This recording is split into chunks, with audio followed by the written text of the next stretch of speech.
Les élections communales et législatives auront bel et bien lieu ce lundi 29 juin au Burundi. Alors que l'opposition et la société civile appellent au boycott des premières élections de 2015, l'UPRONA, un des partis proches de la majorité, fait campagne. Consili Nibigila, la présidente de ce parti, se dit prête à y aller malgré l'absence de l'opposition. Je ne vois pas vraiment en quoi les élections communales et législatives poseraient un problème. Parce que la sécurité, même si elle n'est pas totale, en 2005, nous avons organisé des élections et se sont tenues bien pendant que le FNL continuait à perturber la sécurité.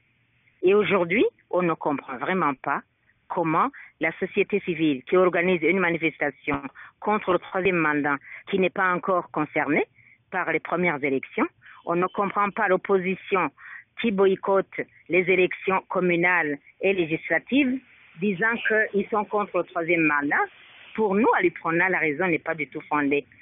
Les partis comme l'UPRONA, le FNL et le FRODEBU sont de grands partis politiques qui se sont divisés et qui comptent désormais deux branches, l'une de l'opposition et l'autre proche du pouvoir en place.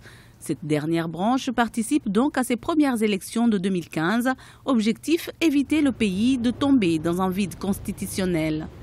L'entêtement du pouvoir de Bujumbura et le parti CNDD-FDD, y compris les partis satellites comme l'UPRONA de Consili, est lié au fait que le président Nkurunziza n'a pas droit au troisième mandat selon la Constitution et les accords d'Arusha.